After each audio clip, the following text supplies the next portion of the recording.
Um, I brought a document with me today, and I'm pretty sure that pretty much everybody here has one just like mine. Perhaps a different color, but let me see, let me show you. It's a passport. Yes, everybody has one? Perhaps even more than one? Yeah, that's what I thought. It's kind of an important document, isn't it? Very practical. You go to places, you give it to someone, and they check to verify your identity.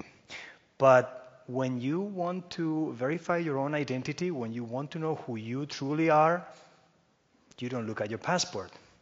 You don't look at any documents. You don't need any documents to know that you are a human being who wants to be happy, who doesn't want to suffer, who wants to have a meaningful and fulfilling life. You don't need documents for that. You just simply know that that's the case.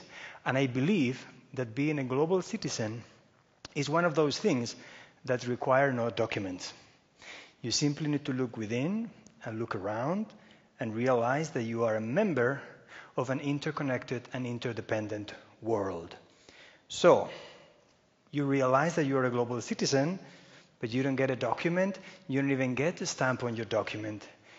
What you get is an important task, and the task is to develop the qualities of a global citizen. And today, I would like to talk about some of these qualities. So let's start with curiosity, the desire to know, to learn, to care enough to understand. Imagine that right in front of you, you have a closed door. Curiosity is what makes you knock on the door because you want to know what's on the other side. This type of curiosity is the curiosity that is born out of a beginner's mind. A famous Zen master said once, in the beginner's mind, there are many possibilities, but in the expert's, there are few. So if we develop our beginner's mind as global citizens, we will open the door to a whole new world of possibilities. And this is what I tried to do when I came to Saudi Arabia. And I have to be honest with you, but just before coming here 4 years ago, I hadn't heard pretty stories about this place. They were actually kind of scary. And not only that, I will never forget when we arrived, it was at night, we landed, and then we were transported to a place with high walls and barbed wire on top, security cameras, armed guards, and a guy checking underneath the car for explosives. And it was not a high security prison. It was my new home. So in spite of these alarming first impressions, I was determined to let curiosity and beginner's mind lead my experience in the kingdom. I really wanted to know about the people on the other side of those walls. I wanted to know what they thought. I wanted to know what they believed. I wanted to know the type of lives that they had. So I had an idea. I thought, I'm going to look for a language exchange partner, someone who can teach me Arabic in exchange for Spanish, which is my first language. So at the same time, I have to be honest, I knew this was dangerous. I could be dangerous. You know, I was taking a huge risk by doing this, and I knew very well because I had done exactly the same thing when I was trying to learn English. And you know what happened? This happened. I ended up marrying my language exchange partner. So in the Saudi version, there was no wedding.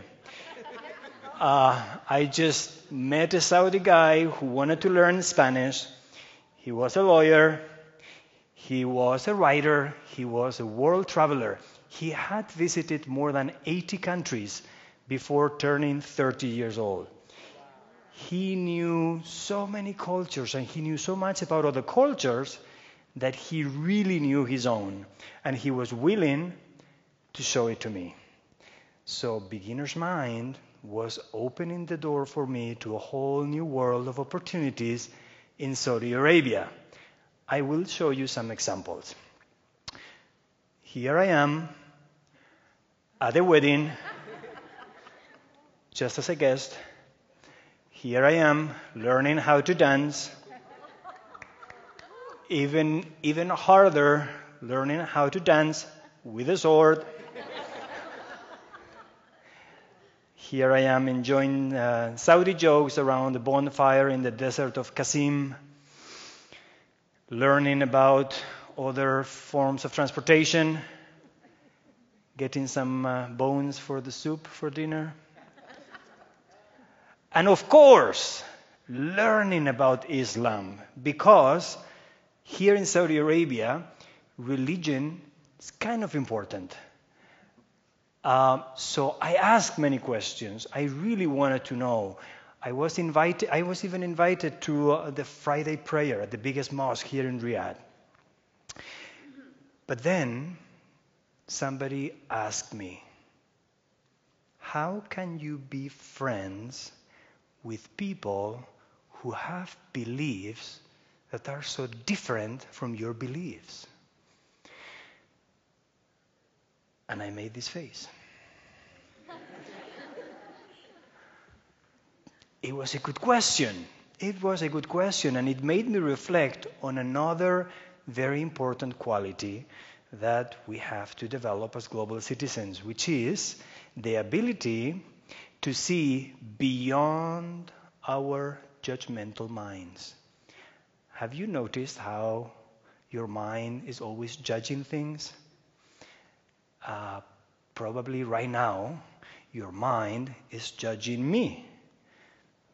Your mind might be saying, oh, this guy is so boring. Hopefully the mind is saying, this guy is so entertaining. But either way, it is a judgment.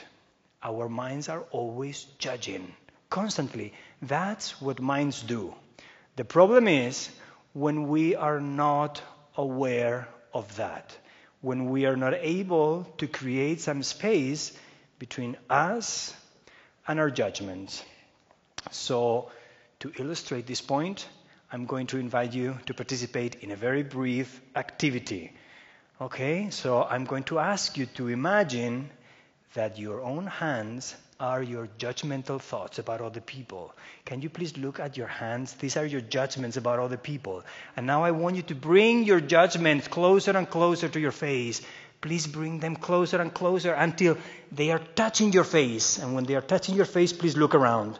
Look at the people around you and see how difficult it is to connect with them. And now move your hands away, move your judgments away. Let them rest on your lap, and please look around again. Look around and see the people around you and see how now you can really connect. And if you actually wanted to know these people, you could, because now you can see clearly. And that doesn't mean that you're not going to have opinions about anything. Your hands are still there, aren't they? Okay, but now you can actually see clearly. And when you can see clearly, you can develop wisdom. I was so into this activity that I didn't show you this wonderful slide about hands getting in the way. So when we are able to do this, we develop wisdom.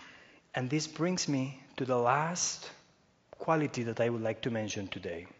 Because do you know what happens when you are curious and when you are able to see beyond your judgments? What happens is that your heart starts to open, and then you realize that no matter where you are and no matter where you go, you find people just like you, people who want to be happy, people who don't want to suffer, people who want to have meaningful and fulfilling lives. And out of this open heart flows compassion, the willingness to go beyond yourself, to go beyond any passports. And then you're ready to do your part as a member of an interconnected and interdependent world. So remember, documents are important, but they don't define who you are. You define who you are. Get in touch with your essence. Be curious. Don't judge. Show compassion. Be who you truly are. You don't need documents for that. Thank you.